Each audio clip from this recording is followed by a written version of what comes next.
અમદાવાદમાં ક્ષતિગ્રસ્ત સુભાષ બ્રિજના પરિસ્થિતિનું મૂલ્યાંકન કરવા એએમસી એક્શનમાં આવી છે।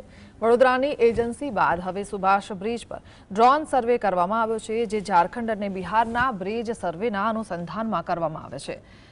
આ સર્વે એઆઈ ટેકનોલોજીની મદદથી બ્રિજની 3D ઇમેજ તૈયાર કરવામાં આવશે। સેન્સર દ્વારા બ્રિજની તિરાડ, સ્પાન અને ઉપરના હિસ્સાનું રેકોર્ડિંગ લેવામાં આવશે। 3 દિવસ સુધી ડ્રોન સર્વે ચાલુ રહેશે અને 10 દિવસમાં 3D મેપિંગ રિપોર્ટ તૈયાર કરીને એએમસીને રજૂ કરવામાં આવશે।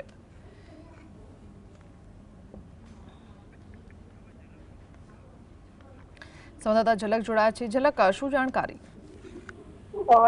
જે સુભાષ બ્રિજ છે તે સુભાષ બ્રિજ ગત 4 ડિસેમ્બરથી બંધ કરવામાં આવ્યો છે। ત્યારે જે સુભાષ બ્રિજને લઈને શું રિપોર્ટ આવ્યો છે અને તંત્ર દ્વારા શું નિર્ણય લેવામાં આવ્યો છે તેની માહિતી થોડા કલાકો બાદ છે તે જાહેર કરવામાં આવશે। પરંતુ હાલ તો તે તંત્ર દ્વારા છે તે સુભાષ બ્રિજના 3D મેપિંગની જે કામગીરી છે તે હાથ ધરવામાં આવી છે।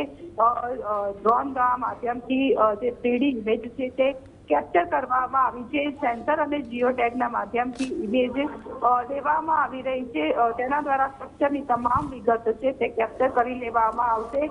ગુજરાતમાં પ્રથમ વખત જ આ પ્રકારની જે ટેકનોલોજી છે તેનો બ્રિજ માટે છે તે ઉપયોગ કરવામાં આવી રહ્યો છે અને ભવિષ્યમાં જો કોઈ જરૂર પડશે તો આ 3D મેપિંગ બ્રિજના જે રિપેરિંગ કે અન્ય કામ માટે છે તે ઉપયોગી થશે। આમ કહી શકાય કે જે કોર્પોરેશન દ્વારા તો હાલ તો જે બ્રિજ છે તે બ્રિજની જે 3D મેપિંગની જે કામગીરી છે તે કરવામાં આવી રહી છે અને આ કામગીરી 7 થી 10 દિવસ છે જેટલો સમય છે તે લેશે।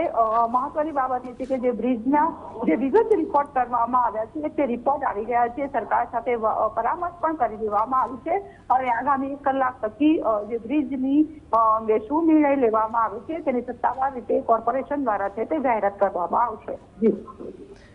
જી, આભાર।